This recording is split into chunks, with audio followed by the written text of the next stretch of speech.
नमस्कार दोस्तों, आपका हमारे चैनल पर स्वागत है।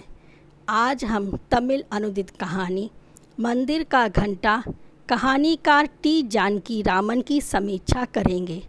तो चलिए आरंभ करते हैं। टी जानकी रामन 20वीं सदी के तमिल कथा साहित्य के विख्यात साहित्यकार हैं। इनकी कहानियों में तंजौर जिले के निवासियों का जीवन सजीवता से चित्रित हुआ है। इनकी भाषा में तंजौर जिले की भाषा का पुट विद्यमान है। इन्होंने अपनी कहानियों में व्यक्ति का अध्ययन स्वतंत्र सत्ता के रूप में किया है। इनकी कहानियों के पात्र सामान्य भी हैं और आदर्शवादी भी। इनके पुरुष स्त्री पात्र यथार्थवादी हैं। इनकी समस्त कहानियों में एक सम्मोहक आकर्षण व्याप्त है। इनकी प्रसिद्ध कहानियों में सिलिप्पु सत्यम्मा तथा प्रसिद्ध कहानी संग्रह में सियप्पु रिक्शा, कोट्टुम मेलम, शक्ति वैद्यम आदि हैं। इनके शक्ति वैद्यम कहानी संग्रह को सन 1979 में साहित्य अकादमी पुरस्कार प्राप्त हुआ था। इनकी कहानियाँ मुख्यतः भावनाओं एवं तमिल जीवन को प्रकट करती हैं। मंदिर का घंटा कहानी तमिल कहानीकार टी जानकी रामन की अनुदित हिंदी कहानी है। मंदिर का घंटा कहानी में मानव मन में उठने वाली अपराध बोध की भावना को प्रकट किया गया है। कहानी का मुख्य पात्र मार्गम घर के बने खाने का होटल चलाता है। इस कार्य में उसकी पत्नी भी सहायता करती है। मार्गम बड़ी सूझ से खाना परोसते हैं, उतना ही परोसते हैं जितना वह देना चाहते हैं। वह मानते हैं कि खाने में अनुशासन जरूरी है। मार्गम एक धार्मिक व्यक्ति भी हैं। पूजा अर्चना पर विशेष बल देते हैं। कभी कभार उनके यहाँ गांव के उच्च माध्यमिक पाठशाला के विज्ञान अध्यापक के सहायक ऐरावतम भी खाना खाने आते थे। जब वे खाने आते तो मार्गम को लगता कि जड़ भरत या अवधूत खाने पर आया है। उनके साथ खाना परोसने में मार्गम अपनी सूझबूझ का प्रयोग नहीं करते, खुले हाथों खाना परोसते। आज उन्होंने बहुत खुलकर खाया। उन्हें खाना परोसते हुए मार्गम ने सांबर को ऐसे ही चला दिया तो देखा कि करछुल में लंबी सी सांप जैसी कोई चीज़ दिखी। उसने तुरंत पत्नी को बुलाकर दिखाया। हाँ, वह सांप का बच्चा ही था। विज्ञान सहायक खाकर चले गए। मार्गम बहुत चिंतित हुए। उन्हें कभी हथकड़ी, कभी जेल, कभी श्राप का डर सताने लगा। दोनों पति पत्नी भगवान से प्रार्थना करने लगे। मार्गम मनौती मानता है कि 5 धातुओं में बना घंटा बनवा दूंगा, बस यह बात ना फैले कि सांबर में सांप था। दोनों संदेह और भय के कारण सो नहीं पाए। सुबह विज्ञान अध्यापक के सहायक का दिल का दौरा पड़ने से निधन होने की खबर आई। मार्गम ने कहा, चलो भगवान ने लाज रख ली, सांबर वाली बात किसी को पता नहीं चली।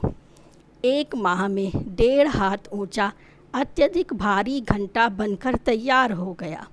घंटा पूरे 600 में बना था। इंजीनियर अप्पा स्वामी ने बनाया था, जिनके यहाँ पहले मार्गम महाराज का काम करते थे। उन्होंने ही 3000 रुपये देकर अपना होटल खोलने की सलाह उन्हें दी थी। उन्हीं के आशीष से एक बिटिया की शादी और बेटे को पढ़ाकर मदुरई के सिटी बैंक में नौकरी करवा सके हैं। इसके अलावा एक छोटा बेटा और भी है।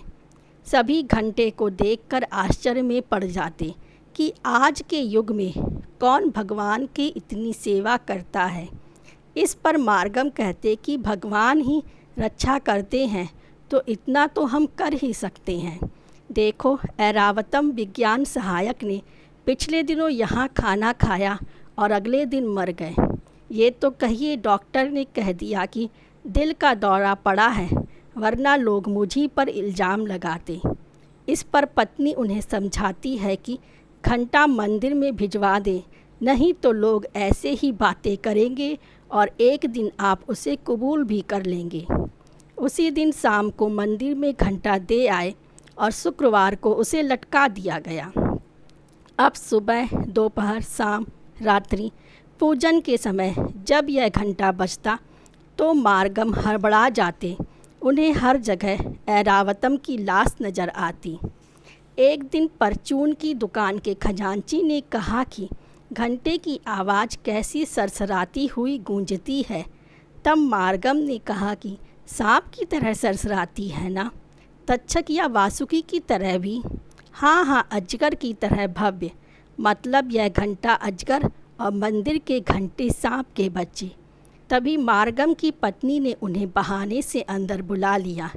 रात में दोनों पति पत्नी लेटे थे। तभी मार्गम को आंगन में कुछ हिलता हुआ दिखा। वो बार बार बिस्तर भी झाड़ते हैं। पत्नी उठी और खंबे से लटकती रस्सी को तोड़ दिया तथा कहा इसी की परछाई थी। रात भर मार्गम सो नहीं पाए। सुबह मार्गम धर्मकर्ता के यहाँ गए और कहने लगे कि जब भी घंटा सुनता हूँ तो अहंकार होता है कि यह मैंने बनवाया है।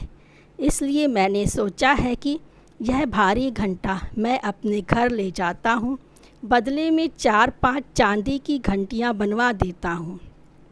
लेकिन धर्मकर्ता ने मना कर दिया। मार्गम हताश होकर घर लौट आए। लेकिन जैसे ही प्रातः पूजन का घंटा बजा, उनके कान बज उठे और वे सोचने लगे बहरा कैसे हुआ जा सकता है, क्योंकि जब भी वो घंटे की आवाज़ सुनते उनके मन में ऐरावतम के प्रति अपराध बोध की भावना प्रकटीभूत हो जाती। यहीं पर कहानी का अंत हो जाता है। कहानी में पात्रों की संख्या सीमित है। पूरी कथा मार्गम और घंटे या उसके अपराध बोध पर आधारित है। मार्गम मुख्य पात्र है। वह धर्मभीरू अपराध बोध से ग्रस्त व्यक्ति के रूप में चित्रित है। इसके अलावा उसकी पत्नी ऐरावतम धर्मकर्ता की भूमिका उल्लेखनीय है। अन्य पात्र कुछ सेकंड के लिए आकर कहानी को गतिशीलता प्रदान करते हैं। कहानी के संवाद स्वाभाविक, संक्षिप्त एवं कहानी के विकास में सहायक हैं। सजीव वार्तालाप की एक वानगी देखिए। रात 10 बज गए। आधी रात्रि का घंटा। मार्गम लेटे थे। थोड़ी थोड़ी देर में उठते और बिस्तर को झाड़ लेते। सुनती हो वह आंगन में क्या है? कहाँ? यहीं आंगन में। कुछ तो नहीं? ना, देख लो, हिल रहा है। कंदील तो उठाना जरा। कंदील उठाई तो वह गायब। कंदील को रखते ही फिर जैसे कुछ हिलने लगा। देख, पत्नी ने देखा।